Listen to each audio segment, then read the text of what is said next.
Hey guys, I'm Scott Marker, this is Joe Jones.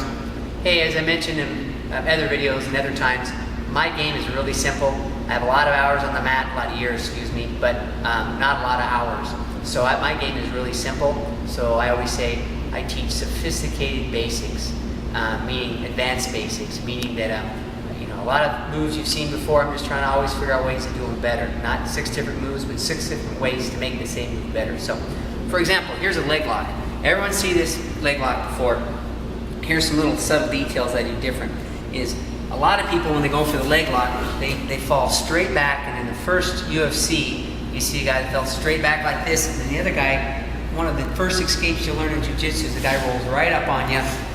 Yeah, and that's pull back, right? So, one of the first escapes is up through the middle, okay? Another thing is, by going straight back, is one of the first escapes you learn in jiu-jitsu is called put the boot on, right? So now if you look at his angle of his leg, you're giving him perfect angle to put his boot on, okay? And again, I'm gonna be in trouble.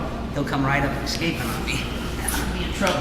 Go back. So, with that in mind, my goal a lot of times is, again, you don't wanna grab the guy's leg a lot of times, but I wanna go off, not straight back, I wanna go off on a 45-degree angle. So a lot of times when I come up, this back leg, I'm throwing that back leg over. So I'm coming in here, I'm gonna throw back leg over.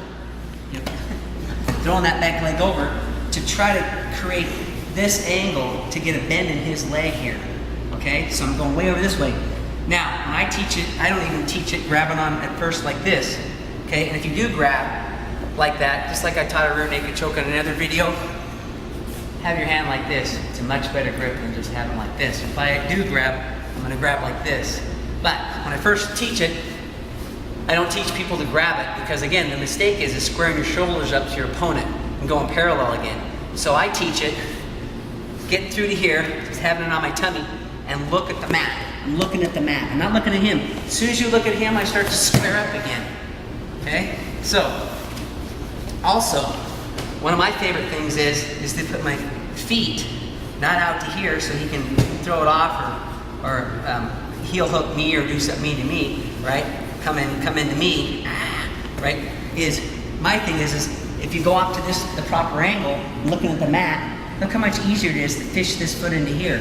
And I call this the chair position. Okay, so now I'm kind of looking at the mat more than I'm looking at him, and I'm in the chair position.